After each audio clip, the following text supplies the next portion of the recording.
ಓಂ ಭಗಯೇವ ಭಗವಾನ್ ಅಸ್ತು ದೇವಾ ತೇನ ವಯಂ ಭಗವಂತಸ್ಯಾಂ ತಂ ತ್ವಾ ಭಗ ಸರ್ವೈಜ್ಜೋ ಹವೀತಿ ಸನೋ ಭಗಪುರಯೇತಾ ಭವೇಹ. ನನ್ನ ಸಮಸ್ತ ಪ್ರೀತಿಯ ಬಂಧು ಭಗಿನಿಯರಿಗೆ ಡಾಕ್ಟರ್ ಸುಕುಮಾರ ಶಾಸ್ತ್ರಿ ಮಾಡುವ ವಂದನೆಗಳು. ಬಂಧುಗಳೇ, ಉತ್ಥಾನ ದ್ವಾದಶಿಯಂದು ಎಲ್ಲರೂ ತುಳಸಿ ಪೂಜೆಯನ್ನು ಮಾಡುತ್ತಾರೆ. ಈ ತುಳಸಿ ಪೂಜೆಯ ಬಗ್ಗೆ ಒಂದು ರೋಚಕವಾದ ಕಥೆ ಇದೆ. ಈ ಕಥೆಯನ್ನು ಬರೆದವ ಭೋಪಭಟ್ಟ ಮಹರ್ಷಿ ವೇದವ್ಯಾಸರ ಹೆಸರಿನಲ್ಲಿ ಪುರಾಣದಲ್ಲಿ ಈ ಕಥೆಯನ್ನು ಬರೆದ. ಬಂಧುಗಳೇ, ಕಥೆ ಏನು ಅಂತ ಹೇಳಿದರೆ, ಜಲಂಧರ ಒಬ್ಬ ಭಯಾನಕ ರಾಕ್ಷಸ ಎಲ್ಲೆಡೆಯೂ ವ್ಯಾಪಿಸಿದ. ಜನರು ತ್ರಾಹಿ ಮಾಡಲು ಆರಂಭಿಸಿದರು. ಆವಾಗ ಜಲಂಧರನನ್ನು ವಿನಾಶ ಮಾಡುವುದು ಅನಿವಾರ್ಯವಾಯಿತು. ಆದರೆ ಜಲಂಧರನ ಪತ್ನಿ ವೃಂದ ಮಹಾನ್ ಪತಿವ್ರತೆ. ಅವಳ ಪಾತಿವೃತ್ಯ ಹನನವನ್ನು ಮಾಡದೇ ಇದ್ದರೆ ಜಲಂಧರನ ಸಾವು ಸಾಧ್ಯವಿಲ್ಲ. ಅದಕ್ಕೋಸ್ಕರ ವಿಷ್ಣು ವೃಂದಾಳ ಪಾತಿವೃತ್ಯ ಹನನವನ್ನು ಮಾಡುತ್ತಾನೆ. ಇದರ ಒಟ್ಟಿಗೆ ಈ ಕಥೆಯನ್ನು ರೋಚಕವನ್ನಾಗಿ ಮಾಡಲು ಭೋಪಭಟ್ಟ ಇನ್ನೊಂದು ಕೆಲಸ ಮಾಡುತ್ತಾನೆ. ಶಿವನಿಗೆ ಮತ್ತು ಜಲಂಧರನಿಗೆ ಯುದ್ಧ ಮಾಡಿಸುತ್ತಾನೆ. ಆದರೆ ಯುದ್ಧದಲ್ಲಿ ಜಲಂಧರ ಸೋಲುವುದಿಲ್ಲ. ಆ ಸಮಯದಲ್ಲಿ ವಿಷ್ಣು ಹೋಗಿ ವೃಂದಾಳ ಪಾತಿವೃತ್ಯ ಹನನವನ್ನು ಮಾಡುತ್ತಾನೆ. ಇದರಿಂದ ಜಲಂಧರನ ಸಾವು ಆಗುತ್ತದೆ. ಆವಾಗ ವೃಂದ ಬಹಳ ರೋಧಿಸುತ್ತಾಳೆ. ಆ ಸಮಯದಲ್ಲಿ ವಿಷ್ಣು ವೃಂದಾಳಿಗೆ ಸಮಾಧಾನ ಮಾಡಿಕೊಂಡು ಹೇಳುತ್ತಾನೆ, ವೃಂದ, ಮುಂದೆ ನೀನು ತುಳಸಿಯಾಗಿ ಹುಟ್ಟುತ್ತೀಯ ಮತ್ತು ಎಲ್ಲರೂ ನಿನ್ನನ್ನು ಪೂಜಿಸುತ್ತಾರೆ. ಈವಾಗ ಈ ಕಥೆಯ ವಾಸ್ತವಿಕತೆಯನ್ನು ನಾವು ನೋಡೋಣ. ಒಂದು ಏನು ಅಂತ ಹೇಳಿದರೆ, ಜಲಂಧರ ಜಲಂ ಧಾರಯತೀತಿ ಜಲಂಧರ.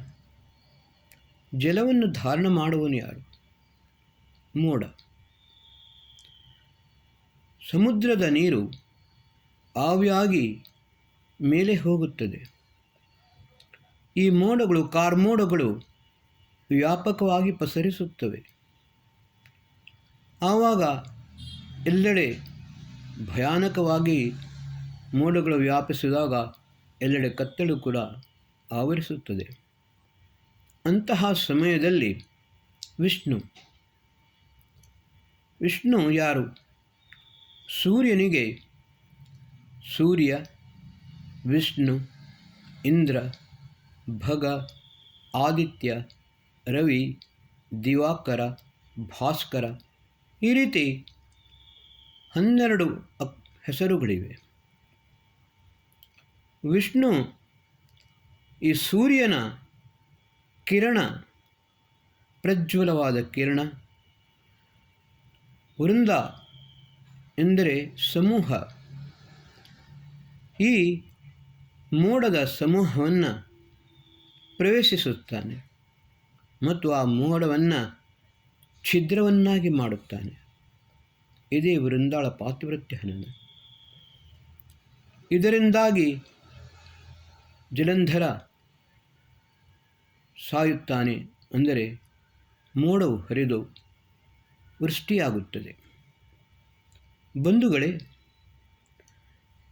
ತುಳಸಿ ಹೆಚ್ಚಾಗಿ ಬೆಳೆಯುವುದು ಈ ಮಳೆಗಾಲದಲ್ಲಿ. ತುಳಸಿಯ ಗಿಡದಿಂದ ಪ್ರತ್ಯೇಕವಾದ ಬೀಜಗಳು ಎಲ್ಲೆಲ್ಲಿಯೂ ಹರಡುತ್ತವೆ. ತುಳಸಿ ಸರ್ವತ್ರ ವ್ಯಾಪಿಸಿಕೊಳ್ಳುತ್ತದೆ. ಬಂಧುಗಳೇ, ನಿಜವಾಗಿ ಪೂಜಾ ನಾಮ ಆದರ, ಸತ್ಕಾರ, ಸದ್ವಿನಿಯೋಗ. ತುಳಸಿಯ ಪೂಜೆ ಎಂದರೆ ಅದರ ಸದ್ವಿನಿಯೋಗವನ್ನು ಮಾಡುವಂಥದ್ದು. ಬಂಧುಗಳೇ, ಈ ಮಳೆಗಾಲ ಬಂದ ನಂತರ ಕೆಮ್ಮು, ಶೀತ, ಜ್ವರ, ಕೆಲವು ಸತಿ ಇವಾಗ ವಿಪರೀತವಾಗಿ ಚಿಕನ್ ಗುನ್ಯಾ, ಡ್ಯಾಂಗ್ಯೂ ಮಲೇರಿಯಾ, ಇನ್ನು ಹಲವಾರು ಕಾಯಿಲೆಗಳು ಬರುತ್ತವೆ. ಭಗವಂತನು ಕೊಟ್ಟ ಅದ್ಭುತವಾದ ಔಷಧಿ ಒಂದು ತುಳಸಿ. ಇದರ ಸದ್ವಿನಿಯೋಗವನ್ನು ಮಾಡುವುದೇ ಯಥಾರ್ಥ ರೂಪದಲ್ಲಿ ತುಳಸಿಯ ಪೂಜೆಯಾಗಿದೆ. ಆದರೆ ನಿಯಮಿತವಾಗಿ ತುಳಸಿಯ ಸೇವನೆಯನ್ನು ಮಾಡಿಕೊಂಡು ಮನುಷ್ಯನು ಆರೋಗ್ಯವಂತನಾಗಿ ಇರುವುದರ ಬದಲು ಆ ತುಳಸಿಯನ್ನು ವಿಷ್ಣುವಿನಿಗೆ ಅಥವಾ ಕೃಷ್ಣನಿಗೆ ಅರ್ಪಿಸುತ್ತಾರೆ. ಕೃಷ್ಣನನ್ನು ವಿಷ್ಣುವಿನ ಅವತಾರ ಎಂದು ಹೇಳುತ್ತಾರೆ. ಉತ್ಥಾನ ದ್ವಾದಶಿಯನ್ನು ನೋಡಿ, ಈ ಮಳೆಗಾಲ ಆರಂಭವಾಗುವ ಮೊದಲು ವಿಷ್ಣುವಿನನ್ನು ದೇವತೆಗಳನ್ನು ಇವರು ನಿದ್ರಿಸುತ್ತಾರೆ. ದೇವತೆಗಳು ನಿದ್ರೆ ಮಾಡುತ್ತಾರೆ. ತಾತ್ಪರ್ಯ ಏನು ಅಂತ ಹೇಳಿದರೆ, ಮಳೆಗಾಲದಲ್ಲಿ ದೇವಸ್ಥಾನಗಳಲ್ಲಿ, ಮಂದಿರಗಳಲ್ಲಿ ಅಲ್ಲಿ ಒಳಗೆ ಇರುತ್ತಾರೆ. ಉತ್ಸವಾದಿಗಳು ಆಗಲು ಸಾಧ್ಯವಿಲ್ಲ, ಹೊರಗೆ ಬರಲು ಸಾಧ್ಯವಿಲ್ಲ. ದೇವ ಪ್ರತಿಮೆ ದೇವಸ್ಥಾನದ ಒಳಗೆ ಇರುತ್ತದೆ. ಮಳೆಗಾಲ ಮುಗಿದ ನಂತರ ಉತ್ಥಾನ ದ್ವಾದಶಿ, ಉತ್ತಿಷ್ಟೋ ಉತ್ತಿಷ್ಟ ಗೋವಿಂದ, ಉತ್ತಿಷ್ಟ ಗರುಡಧ್ವಜ, ಉತ್ತಿಷ್ಟ ಕಮಲಾಕಾಂಬ, ತ್ರೈಲೋಕ್ಯಂ ಮಂಗಳಂ ಕುರು ಅಂತ ಹೇಳಿಕೊಂಡು ಈ ತುಳಸಿಯ ಪೂಜೆಯ ಮೇಲೆ ಮಾಡುತ್ತಾರೆ. ಅರಳನ್ನು ಹಾಕಿಕೊಂಡು ವಿಷ್ಣು ಸಹಸ್ರನಾಮ ಹೇಳಿಕೊಂಡು ವಿವಿಧ ರೀತಿಯಲ್ಲಿ ಪೂಜೆಯನ್ನು ಮಾಡಿಕೊಂಡು ಇದನ್ನು ಆಚರಿಸುತ್ತಾರೆ. ಈ ಹಬ್ಬವನ್ನು ಆಚರಿಸುತ್ತಾರೆ. ಬಂಧುಗಳೇ, ಶಯನ ಅಂತ ಹೇಳಿದರೆ ಎರಡು ಅರ್ಥ. ಶೇತೆ ಶೀಂಗ್ ನಿವಾಸ ಗತ್ಯವು, ಶೀ ಶಯನೆ. ಶೀ ಶಯನೆ ಎಂದು ಹೇಳಿದರೆ ನಿದ್ರೆ ಮಾಡುವುದು. ನಾವು ರಾತ್ರಿ ಹೊತ್ತು ಮಲಗುತ್ತೇವೆ. ಕೆಲವೊಮ್ಮೆ ವೃದ್ಧರಾದವರು, ಅನಾರೋಗ್ಯ ಪೀಡಿತರಾದವರು, ಅಥವಾ ಅತ್ಯಧಿಕ ಕಾರ್ಯದಿಂದ ನಮಗೆ ದಣಿವಾದಾಗ ಹಗಲಿನಲ್ಲಿಯೂ ನಾವು ನಿದ್ರೆ ಮಾಡುತ್ತೇವೆ, ಬಿಡುವಾದರೆ. ಇದು ಶಯನ. ಇನ್ನೊಂದು ಶ್ರೀಂಗ್ ನಿವಾಸ ಗತ್ಯವು. ಭಗವಂತ ನಿವಾಸ ಮಾಡುತ್ತಾನೆ, ಪ್ರತಿಯೊಂದ ಕಣಕಣಕದಲ್ಲಿಯೂ ವ್ಯಾಪಕನಾಗಿದ್ದಾನೆ. ಗತಿ ಎಂದರೆ ಸರ್ವತ್ರ ಗತಿಯನ್ನು ಮಾಡುತ್ತಾನೆ. ಭಗವಂತನು ಇಲ್ಲದ ಜಾಗವಿಲ್ಲ.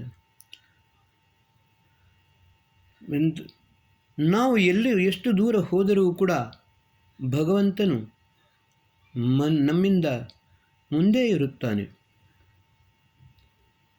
ತದ್ದೂರೇ ತದ್ವಂತಕೆ ತದಂತರಸ್ಯ ಸರ್ವಸ್ಯ ತದು ಸರ್ವಸ್ಯಾಸ್ಯ ಭಾಷ್ಯತಃ. ಅವನು ದೂರವೂ ಇದ್ದಾನೆ, ಹತ್ತಿರವಿದ್ದಾನೆ. ಉಪಾಸಕರ ಹೃದಯದಲ್ಲಿ ಸದಾಕಾಲ ವ್ಯಾಪಿಸಿಕೊಂಡಿರುತ್ತಾನೆ. ಅದನ್ನೇ ಕಠೋಪನಿಷತ್ತಿನಲ್ಲಿ ಯಮಾಚಾರ್ಯರು ನಚಿಕೇತನಿಗೆ ಹೇಳಿದರು. ನಚಿಕೇತ, ಭಗವಂತನನ್ನು ಹುಡುಕಲು ಹೊರಗೆ ಹೋಗಲು ಅಗತ್ಯವಿಲ್ಲ. ಅವನು ನಿನ್ನ ಒಳಗೆ ಇದ್ದಾನೆ, ನಿನ್ನ ಹೃದಯ ಮಂದಿರದಲ್ಲೇ ಇದ್ದಾನೆ. ನಿನ್ನ ಹೃದಯ ಮಂದಿರದಲ್ಲಿ ಇದ್ದುಕೊಂಡು ಶಯಾನ ಯಾತಿ ಸರ್ವತಃ, ಎಲ್ಲ ಕಡೆಯಲ್ಲಿಯೂ ವ್ಯಾಪಕನಾಗಿದ್ದಾನೆ. ಆ ಭಗವಂತನನ್ನು ಉಪ ಆಸನ ಅಂದರೆ ಸಮೀಪ ಇರುವಂಥದ್ದು. ಭಗವಂತನ ಸಮೀಪದಲ್ಲಿರಬೇಕಾದರೆ ಅವನ ಉಪಾಸನೆ, ಅರ್ಚನೆ, ಆರಾಧನೆ, ನಾಮಸ್ಮರಣ ಕೂಡ ಮಾಡ್ತೇವೆ. ಈ ರೀತಿ ನಮ್ಮ ಮನಸ್ಸನ್ನು ನಿರ್ಮಲವನ್ನಾಗಿಟ್ಟುವುದಕ್ಕೋಸ್ಕರ ವೇದ ಮಂತ್ರಗಳ ಮೂಲಕ ನಾವು ಭಗವಂತನ ಅರ್ಚನೆ, ಉಪಾಸನೆಯನ್ನು ಮಾಡುತ್ತೇವೆ. ಇನ್ನೊಂದು ವಿಷಯ, ಕೆಲವು ವಿಷಯಗಳನ್ನು ಬಹಳ ಅಲಂಕಾರಿಕವಾಗಿ ಹೇಳುತ್ತಾರೆ.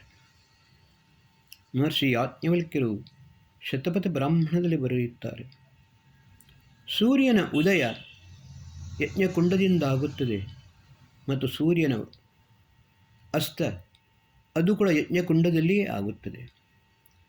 ತಾತ್ಪರ್ಯ ಏನು ಅಂತ ಹೇಳಿದರೆ, ಸೂರ್ಯ ಮನುಷ್ಯ ಯಜ್ಞವನ್ನು ಮಾಡುವಾಗ ಸರಿಯಾದ ಸಮಯ ಏನು ಅಂತ ಹೇಳಿದರೆ, ಸರಿಯಾದ ಸೂರ್ಯೋದಯದ ಸಮಯದಲ್ಲಿ ಯಜ್ಞವನ್ನು ಮಾಡಬೇಕು. ಸಾಯಂಕಾಲದ ಸೂರ್ಯಾಸ್ತದ ಸಮಯದಲ್ಲಿ ಯಜ್ಞವನ್ನು ಮಾಡಬೇಕು. ಇದೇ ಸೂರ್ಯನ ಉದಯ ಮತ್ತು ಸೂರ್ಯಾಸ್ತ ಎರಡೂ ಕೂಡ ಯಜ್ಞಕುಂಡದಿಂದ ಆಗುತ್ತದೆ ಎಂದು ಹೇಳುತ್ತಾರೆ. ಬಂಧುಗಳೇ, ಯಜ್ಞೋ ವೈ ಶ್ರೇಷ್ಠತಮಂ ಕರ್ಮ. ಯಜ್ಞವು ಶ್ರೇಷ್ಠತಮವಾದ ಕರ್ಮವಾಗಿದೆ. ಎಲ್ಲ ರೀತಿಯಲ್ಲಿ ಮನುಷ್ಯನ ಆರೋಗ್ಯವನ್ನು ಕಾಪಾಡುತ್ತದೆ. ಅಣುರೇಣು ತ್ರಿಕಾಷ್ಠದಲ್ಲಿ ಪ್ರತಿಯೊಂದಕ್ಕೂ ಕೂಡ ಯಜ್ಞದ ಹೋಮ, ಯಜ್ಞದಲ್ಲಿ ಹಾಕುವ ಹವಿಸ್ಸು ವ್ಯಾಪಿಸಿಕೊಳ್ಳುತ್ತದೆ. ದಿಗಂತದಲ್ಲಿ ವ್ಯಾಪಿಸಿಕೊಂಡ ಈ ಯಜ್ಞ ಮನುಷ್ಯ ಮಾತ್ರರಿಗೋಸ್ಕರ ಅಲ್ಲ, ಪ್ರಾಣಿ ಮಾತ್ರರಿಗೆ ಒಂದು ಜೀವನವನ್ನು, ಪ್ರಾಣಶಕ್ತಿಯನ್ನು ಕೊಡುತ್ತದೆ. ಅಥರ್ವ ವೇದದಲ್ಲಿ ಯಾತುಧಾನ ಮತ್ತು ಕಿಮಿದಿನ ಎಂಬ ಶಬ್ದ ಬರುತ್ತದೆ. ಯಾತುಧಾನ ಎಂದರೆ ಬ್ಯಾಕ್ಟೀರಿಯಾ, ಕಿಮಿದಿನ ಅಂದರೆ ವೈರಸ್. ಕೆಲವು ಬ್ಯಾಕ್ಟೀರಿಯಾಗಳು ನಮಗೆ ಸಹಾಯಕವಾಗಿವೆ. ಉದಾಹರಣೆಗೆ, ಹಾಲನ್ನು ಹೆಪ್ಪುಗಟ್ಟಿ ಮೊಸರನ್ನು ಮಾಡಬೇಕಾದರೆ ಅದರಲ್ಲಿಯೂ ಕೂಡ ಬ್ಯಾಕ್ಟೀರಿಯಾ ಇರುತ್ತದೆ. ಅದು ಇಲ್ಲದೆ ಸಾಧ್ಯವಿಲ್ಲ. ಮತ್ತು ಕೆಲವು ವಿನಾಶಕಾರಿಯಾದ ಬ್ಯಾಕ್ಟೀರಿಯಾಗಳಿವೆ. ಈ ಬ್ಯಾಕ್ಟೀರಿಯಾಗಳನ್ನು ನಷ್ಟ ಮಾಡುವವನು ಸೂರ್ಯ. ಮತ್ತು ಕಿಮಿದಿನ ಎಂದರೆ ವೈರಸ್. ಇದಕ್ಕೆ ಕಿಮಿದಿನ ಯಾಕೆ ಅಂತ ಹೇಳಿದೆ ಅಂತ ಹೇಳಿದರೆ, ಕಿಮಿದಾನಿಂ ಅಂತ ಇವತ್ತು ಯಾವನ್ನು ಕೊಲ್ಲರು, ಇವತ್ತು ಯಾರನ್ನು ಕೊಲ್ಲಲಿ ಎಂದು ಹೇಳಿಕೊಂಡು ಇದು ಯಾವಾಗಲೂ ಹುಡುಕಾಟವನ್ನು ಮಾಡುತ್ತಾರೆ. ಅದೆಲ್ಲ ಒಂದಲ್ಲ ಒಂದು ರೀತಿಯಲ್ಲಿ ಕೊಲ್ಲುತ್ತಾ ಇರ್ತದೆ. ಅದಕ್ಕೋಸ್ಕರ ಇದನ್ನು ಕಿಮಿದಿನ ಅಂತ ಹೇಳಿದೆ. ಅದೇ ವೈರಸ್. ಆ ವೈರಸ್ಸನ್ನು ನಾಶ ಮಾಡುವಂಥದ್ದು ಈ ಯಜ್ಞ. ಅಗ್ನಿಯಿಂದ ವೈರಸ್ಸಿನ ನಾಶವಾಗುತ್ತದೆ. ಆ ಅಗ್ನಿಯಲ್ಲಿ ಹಾಕಿದ ನಾವು ವಿಶೇಷವಾದ ಹವನ ಸಾಮಗ್ರಿಗಳಿರುತ್ತವೆ. ತುಳಸಿ ಅದರಲ್ಲಿ ಅತ್ಯಂತ ಮುಖ್ಯವಾದದ್ದು. ಅದರ ಒಟ್ಟಿಗೆ ನಾವು ವಿಶೇಷವಾದ ಹವನ ಸಾಮಗ್ರಿಗಳನ್ನು ಮಾಡುತ್ತೇವೆ. ಅದರಲ್ಲಿ 52 ಬಗೆಯ ವಸ್ತುಗಳನ್ನು ಹಾಕುತ್ತೇವೆ. ಉದಾಹರಣೆ ಹೇಳುವುದಾದರೆ, ಯಜ್ಞದಲ್ಲಿ ಹಾಕಿದ ಒಂದು ಒಣದ್ರಾಕ್ಷಿ, ಆ ಒಣದ್ರಾಕ್ಷಿ ಮತ್ತು ಖಂಡಸಾರಿ ಸಕ್ಕರೆ, ಇದರಿಂದ ಅರ್ಧ ಗಂಟೆಯ ಒಳಗೆ ಪ್ಯಾರಾಸಸ್ ಟೈಫಾಸಸ್ ಅಂದರೆ ಟೈಫಾಯ್ಡ್ನ ಈ ವೈರಸ್ಗಳು ನಷ್ಟವಾಗುತ್ತವೆ. ಡಾಕ್ಟರ್ ಸತ್ಯವರ್ತ್ ಸಿದ್ಧಾಂತ ಅಲಂಕಾರ ವಿದ್ಯಾ ಮಾರ್ತಾಂಡ್ ಗುರುಕುಲ್ ಕಾಂಡಿಂಗಡಿಯ ವೈಸ್ ಚಾನ್ಸಲರ್ ಆಗಿದ್ದರು. ಅವರು ಸಂಸ್ಕಾರ ವಿಧಿಯ ಸಂಸ್ಕಾರ ಸಮುಚ್ಚಯ ಪುಸ್ತಕವನ್ನು ಬರೆದಿದ್ದಾರೆ. ಬಂಧುಗಳೇ, ಅದ್ಭುತವಾದ ಪುಸ್ತಕ.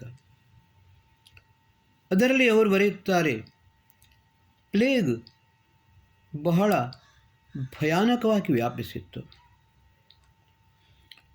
ಆ ಪ್ಲೇಗನ್ನು ಅದರಲ್ಲಿಯೂ ಕೂಡ ಸೂರತ್ತಿನಲ್ಲಿ ಜನರು ಸಾಯುತ್ತಿದ್ದರು ನಿರಂತರವಾಗಿ.